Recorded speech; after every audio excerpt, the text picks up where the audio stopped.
प्रिय मित्रों, मैं वेदवती मैम आत्रेय ज्ञान कुंज यूट्यूब चैनल पर पुनः एक बार आप सभी लोगों का स्वागत करते हैं। मित्रों, आज हम प्रत्याहार बनाने की विधि सीखते हैं। वैसे संस्कृत साहित्य एवं संस्कृत भाषा व्याकरण के जिन जटिल नियमों से बंधकर आज तक बिना किसी परिवर्तन के ज्यों के त्यों चली आ रही है, इसका मुख्य कारण है संस्कृत के निर्माणकर्ता महर्षि पाणिनि का अनुशासित एवं नियमबद्ध सुनिश्चित व्याकरण। संस्कृत भाषा के समस्त व्याकरण एवं वर्णमाला का आधार महर्षि पाणिनि द्वारा प्रतिपादित 14 माहेश्वर सूत्र है। इन 14 माहेश्वर सूत्रों की चर्चा एक बार इसके पहले हम कर चुके हैं। आज सूत्रों के द्वारा प्रत्याहार कैसे बनता है, आइए देखते हैं। प्रत्याहार का अर्थ है संक्षेपीकरण, अर्थात संक्षिप्त कर देना, वर्णों को संक्षिप्त कर देना ही प्रत्याहार है। जिसमें वर्णों को संक्षिप्त कर दिया जाता है वही प्रत्याहार कहलाता है। प्रत्याहार बनाने के लिए महर्षि पाणिनि ने एक नियम बनाया कि जिस प्रत्याहार का निर्माण करना है वह 14 माहेश्वर सूत्रों में से कोई भी वर्ण लिया जाएगा, केवल अंतिम वर्ण को छोड़ करके, क्योंकि अंतिम जो वर्ण होता है वह इत संज्ञक होता है, उसकी गिनती नहीं होती है।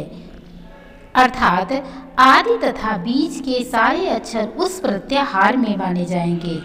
वर्ण का ग्रहण प्रत्याहार में नहीं होता है, यानी इत संज्ञक वर्णों का ग्रहण प्रत्याहार में नहीं होता है। प्रत्याहार के लिए महर्षि पाणिनि ने एक सूत्र बनाया है। वो सूत्र क्या है? आदिर अंतेन सहिता, आदि धन अंतेन धन सह धन इता। आदि का मतलब है प्रत्याहार का पहला वर्ण, यानी जो इत संज्ञक वर्ण है, इत संज्ञक वर्णों के पहले जो वर्ण होगा वही आदि वर्ण होगा, चाहे वह किसी भी सूत्र का पहला हो, दूसरा हो, तीसरा हो, इत संज्ञक वर्ण के पहले का होना चाहिए। आदि का मतलब ये नहीं है कि पहला ही वर्ण हो, इत संज्ञक वर्ण का के जो पहले होगा वही आदि वर्ण है। अंतेन, अंतेन माने होता है प्रत्याहार का अंतिम वर्ण, सह माने साथ में। प्रत्याहार का पहला वर्ण प्रत्याहार के अंतिम वर्ण के साथ में इतः, इतः माने होता है इस संज्ञक, अर्थात प्रत्याहार हमेशा दो वर्णों से मिलकर बनता है, जिसमें पहला वर्ण किसी भी माहेश्वर सूत्र में स्थित अंतिम वर्ण के अलावा कोई भी वर्ण हो सकता है। अंतिम वर्ण कौन सा है? जिसमें हलंत लगा हुआ है, जैसे अयुड़ में ड़ा, यह इत संज्ञक है, अंतिम वर्ण है। एवं में का, यह इत संज्ञक है, अंतिम वर्ण है। प्रत्याहार हमेशा दो वर्णों से मिलकर बना है, उसमें पहला वर्ण किसी भी माहेश्वर सूत्र में स्थित अंतिम कोई भी वर्ण हो सकता है। जैसे अयुड़ है तो अयुड़ में ड़ा इत संज्ञक है, और इसके पहले आ भी ले सकते हैं, ई भी ले सकते हैं, उ भी ले सकते हैं, यानी पहला वर्ण इत संज्ञक वर्ण के पहले का होगा। प्रत्याहार हमेशा दो वर्णों से मिलकर बनता है। दूसरा वर्ण तो जो 14 माहेश्वर सूत्र हैं उन 14 माहेश्वर सूत्रों का अंतिम वर्ण होगा, और उसका पहला वर्ण जो है वह इन सूत्रों का, यानी आदि तथा मध्यवर्ती वर्ण जो होते हैं वो उसका बोध होकर आता है। ये जो पहला वर्ण है और दूसरा वर्ण है, इसमें पहला वर्ण दूसरे वर्ण, पहला वर्ण अपने तथा बीच अर्थात मध्यवर्ती वर्णों का। अच प्रत्याहार मान लीजिए बनाना है हमको, तो अच प्रत्याहार बनाने के लिए अयुड़ में हम आ खोजेंगे कि आ कहाँ है।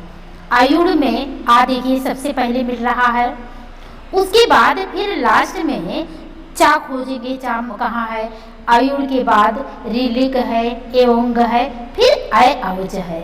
अय अवच के में लास्ट में चा है, अयुड़ में आ है।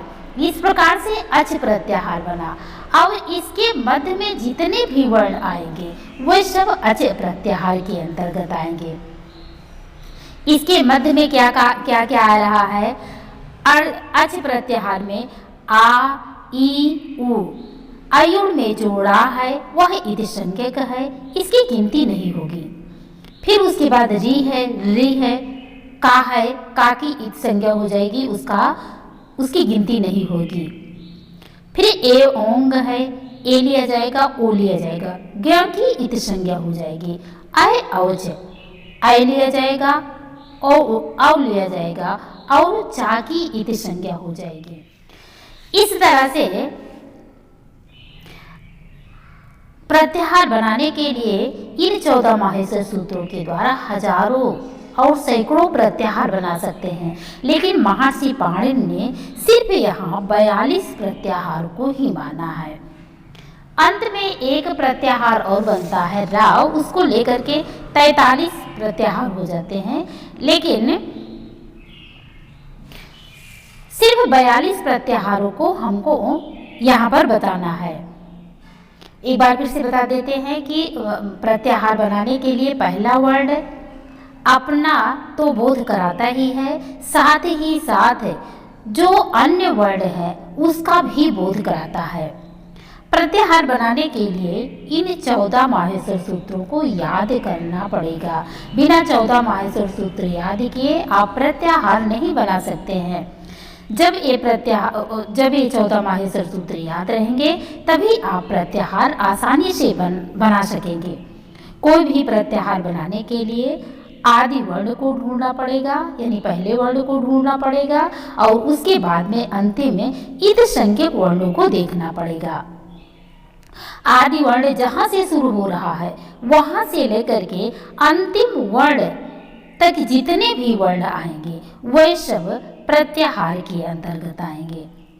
उसी तरह से जैसे एक लाइन में बहुत सारे बच्चे बैठे हुए हैं, कोई जरूरी नहीं है कि हम पहले से ही उसकी गिनती करें, यानी जो पहले स्थान पे बच्चा बैठा हुआ है वहीं से उसकी गिनती करें। हम उसकी गिनती दूसरे से भी कर सकते हैं, तीसरे से भी कर सकते हैं, चौथे से भी कर सकते हैं, यानी जो भी बच्चा बैठा है, जितने भी बच्चे बैठे हैं सब अपने में पहले हैं। कहीं से भी हम उसकी गिनती शुरू कर सकते हैं, दूसरे, तीसरे, चौथे, पांचवें, 10वें, 6वें, हम कहीं से भी उसकी गिनती कर सकते हैं। इसी प्रकार से प्रत्याहार बनाने के लिए जो आदि वर्ण है, आदि वर्ण जो इत संज्ञक वर्ण है उसके पहले का कोई भी वर्ण ले सकते हैं, कोई भी वर्ण ले करके हम कर सकते हैं। लास्ट में इत संज्ञक वर्ण रहेगा और शुरू में इत संज्ञक वर्ण के पहले कोई भी वर्ण हो सकता है। और संस्कृत में जब भी कोई वर्ण बोला जाता है या कहा जाता है तो उसके आगे कार लगा देते हैं। जिस तरह से ला वर्ण बोलने के लिए हम लकार कह देंगे, पा वर्ण बोलने के लिए पकार कह देते हैं, चा वर्ण बोलने के लिए चकार, टा से टकार, अकार, इकार, ककार, इस तरह से हम कार लगा करके बोल सकते हैं, यानी कार वर्णों को बोलने के लिए कार लगाया जाता है। केवल रा को हम रकार नहीं कह सकते हैं, रा को रकार ना कह करके रेप कहा जाता है। तो आइए प्रत्याहार बनता कैसे है, प्रत्याहार को बना के देखते हैं। 2-4 प्रत्याहार बना के देखते हैं कि प्रत्याहार कैसे बनता है। अब यहाँ अंतिम इति संज्ञक वर्ण के साथ हमको कोई भी वर्ण जोड़ना है। आदि का मतलब अयुर से कोई भी वर्ण लिया जा सकता, आ भी लिया जा सकता है, ई भी लिया जा सकता है, उ भी लिया जा सकता है। सबसे पहले हम बनाएंगे अण प्रत्याहार। अण प्रत्याहार बनाने के लिए अयुड़ है, अयुड़ में अण प्रत्याहार में आ लेंगे और लास्ट में ड़ा लेंगे। इस तरह से अण प्रत्याहार बना। अण प्रत्याहार में इसके अंतर्गत कौन कौन सा आएगा, ये आदि वर्ण तो लिया जाएगा, इसकी गिनती ली होगी, ई लिया जाएगा और उ लिया जाएगा। ड़ा जो है, ड़ा की इत संज्ञा हो जाएगी, इसकी गिनती नहीं होगी, इसमें 3 वर्ण आ जाते हैं। इसी तरह से अण प्रत्याहार और भी बन सकता है। दूसरा अण प्रत्याहार आयुड़ से लेकर के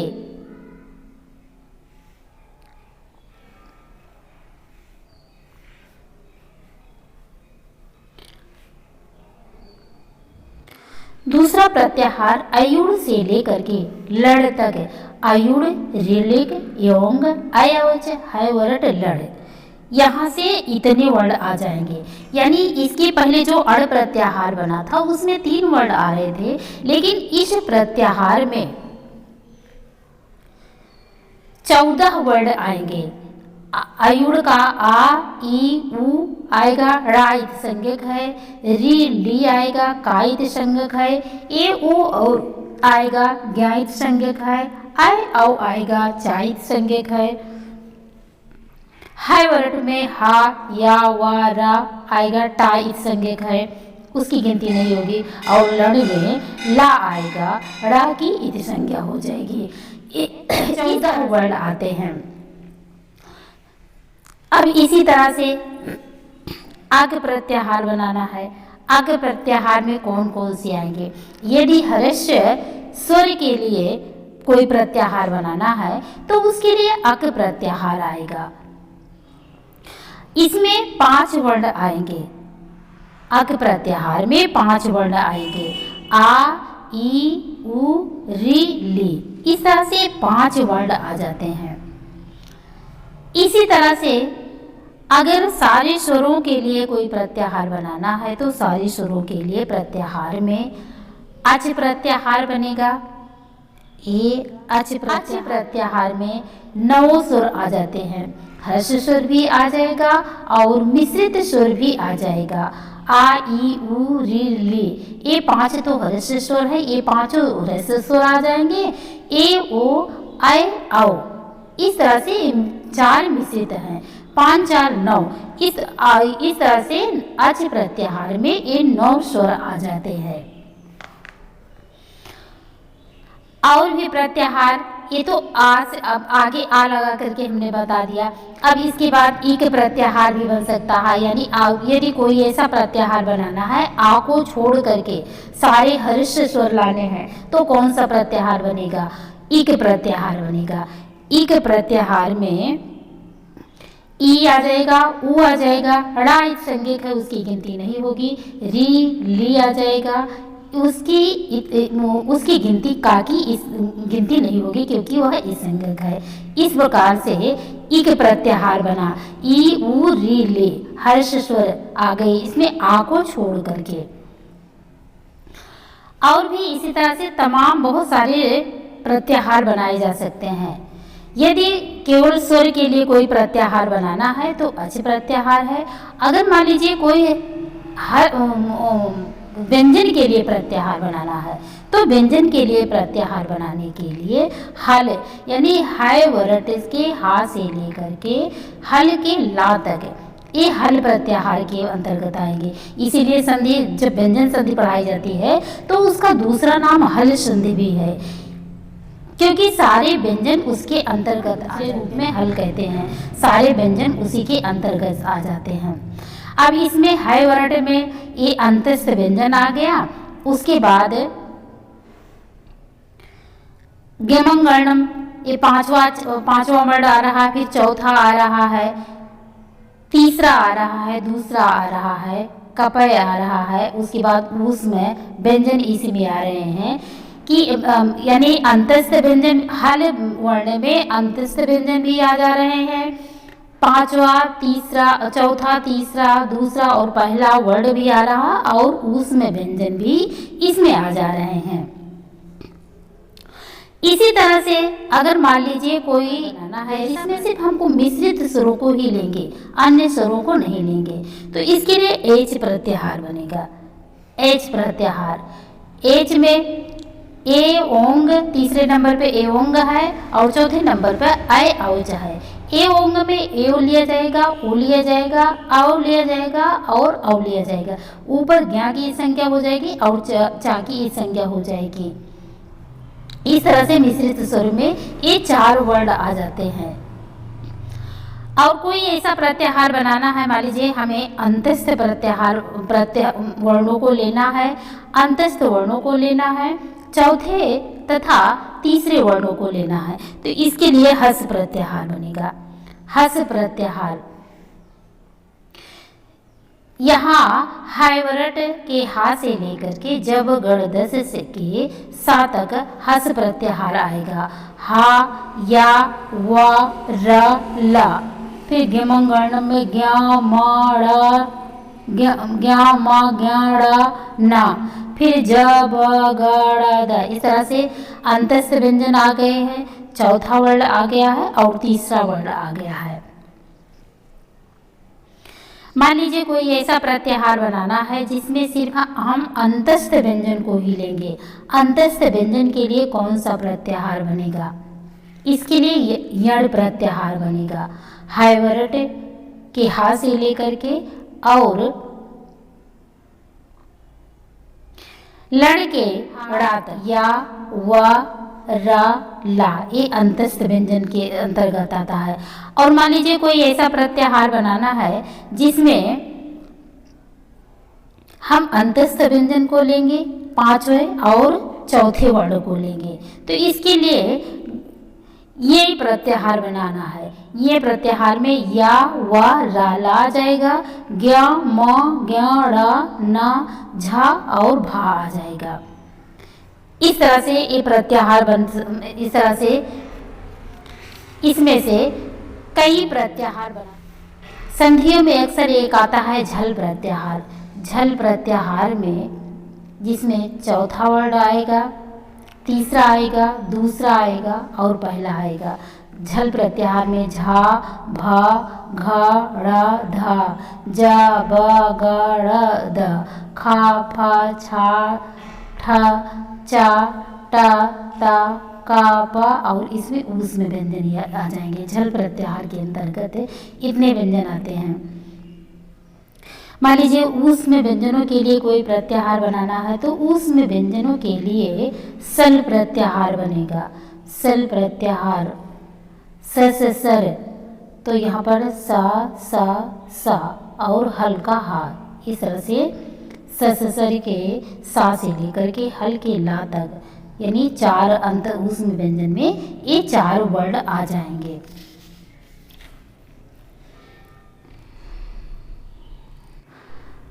यदि कोई ऐसा प्रत्याहार बना जाए कि जिसमें सारे के सारे वर्ण आ जाए तो सारे वर्ण को आने के लिए अल प्रत्याहार बनता है। अयुड़ से लेकर के हल के ला तक। अब अयुड़ के आ से लेकर के हल के ला तक जितने भी वर्ण आ रहे हैं, स्वर भी आ रहा है, व्यंजन भी आ रहा है, इसमें अंतस्थ व्यंजन और ऊष्म व्यंजन भी आ जाएंगे, सारे के सारे व्यंजन आ जाएंगे, सारे के सारे स्वर आ जाएंगे इसके अंतर्गत। इस तरह से हर्ष स्वर के लिए अक प्रत्याहार बना, मिश्रित स्वर के लिए इच प्रत्याहार बना, सारे स्वरों को लाने के लिए अच प्रत्याहार बना, अंतस्थ व्यंजन के 5वें वर्ण के लिए ज्ञम प्रत्याहार बना और चौथे वर्ण के लिए झष प्रत्याहार बना। झष प्रत्याहार में चौथे वर्ण आ जाते हैं।